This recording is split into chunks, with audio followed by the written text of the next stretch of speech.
Sun-grown trichome, the root of all flavor.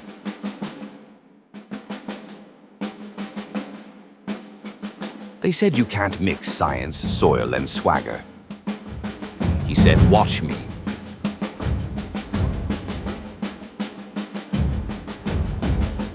Meet sun-grown trichome, the philosopher farmer, the man who turned photosynthesis into profit.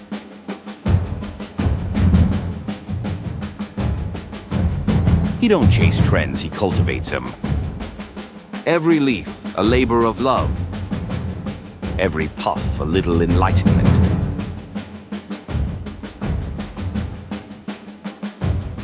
Introducing the root of all flavor, TM.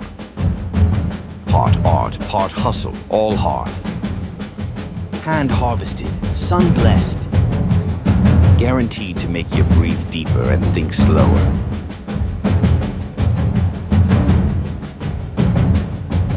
Patience ain't a virtue, it's a process.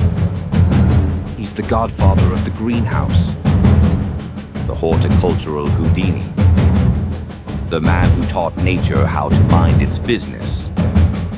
Sun-grown trichome, the root of all flavor. Grown honest, rolled legendary.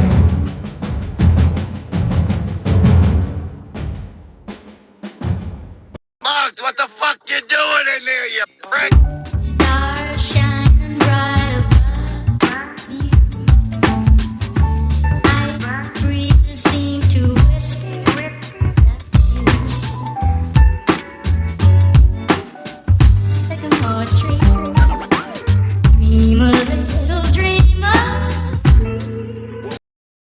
Anula of ANURADHAPURA, the poison crown, lust, power, and the fall of a dynasty. A Pizzaverse historical documentary. Written by Bambi Palermo, narrated by Vincent DiPrio. A Pizzaverse Studios production. Alright, kids, let's go way back. I'm talking 1st century BCE, ancient Sri Lanka, a place where the sun hits the palaces like polished gold, kings ride elephants like Cadillacs, and the Buddhist monks are moving around with more political influence than half the governors in Jersey. In the middle of this lush ancient paradise, one woman, one queen, one walking natural disaster named Anula. History don't produce dames like this often, and let me tell you, when it does, the whole kingdom feels it. This ain't just a historical footnote. This is a damn Shakespeare tragedy wrapped in silk, sprinkled with venom, and cooked over an open flame. Let's walk through it slow, because this woman's rise and fall is straight up cinematic. The Gilded Cage. Anula starts as the queen consort to King Naga, a man whose charm was about as warm as a wet dish rag. The dude had a reputation for being cruel, paranoid, and colder than Agent Winters on a bad day. But Anula, she wasn't a pawn, she wasn't a decoration. She was a strategist, the type who could read a room quicker than a bookie at Belmont. Her beauty, legendary. Her intelligence, sharper than a loan shark's contract. She played the role of dutiful queen on the outside, but behind the palace doors, she was studying, watching, learning how power moves. The palace was basically a cocktail shaker full of schemers, spies, foreign merchants, soldiers, monks, and rebels. And Anula floated through all of them like a ghost with lipstick. She knew everybody, and everybody wanted her. This was her first weapon. Now listen, kid history says this woman had lovers like a revolving door in a Vegas casino. But it ain't as simple as she liked the fellas. This was power consolidation. Anula wasn't laying around for fun. She was making alliances. Every lover she took wasn't just some random warm body. He was a guard captain, a royal servant, a foreign dignitary, a high-ranking advisor, an ambitious soldier, a man with political leverage. Through them, Anula learned secrets. Who hated the king who wanted the throne? Who was bribing monks? Who was sneaking messages to rival kingdoms? Who controlled the treasury? Who commanded the army? She was basically running the ancient Sri Lankan version of a pizzaverse intelligence network. But the king? He wasn't stupid. And nothing threatens a monarch more than a queen who knows too much. Their marriage turned toxic. Tension boiled over. She knew the writing was on the wall. So she did what any ambitious, dangerously intelligent queen with access to ancient poison recipes would do. Poison. The silent kingmaker. You got to understand, poison was practically an art form back then. They had oils, berries, herbs, snake venoms, fermented mixes, slow killers, fast killers. A whole pharmacy of oops, he died. And Anula mastered it. The chronicles don't specify which poison she used on King Naga, but whatever it was, it worked. Fast, clean, and convenient. The king drops dead, and Anula plays the grieving widow like she's auditioning for an Oscar. But grief? Nah, she was already 3 moves ahead. Enter Siddhartha, her first lover king. She puts him on the throne like he's a new pair of shoes. After running through a whole mini-league of dead husbands, Anula has an epiphany. Why am I putting all these bozos on the throne? I should be on the throne. And in 47 BCE, she does just that. No male figurehead, no puppet king. She crowns herself Queen Anula, the first woman to rule Sri Lanka. This was huge. Women didn't rule. Women didn't command armies. Women didn't issue decrees. But Anula, she walked right into the throne room and said, "Move." This was unprecedented, explosive, revolutionary, the type of thing that makes historians sit up in their chairs centuries later. But there was a problem. Once she had the power, she became a storm. As queen, Anula grew even more ruthless. She rewarded her favorites, punished enemies, eliminated rivals, elevated lovers, and killed anybody who whispered the wrong thing. It wasn't paranoia. It was survival. Ruling alone, she had no safety net. Everybody wanted her gone. Everybody wanted control. Everybody wanted revenge for the 4 dead kings she left behind. She heard whispers. She's dangerous. She's immoral. She's unfit. She's wicked.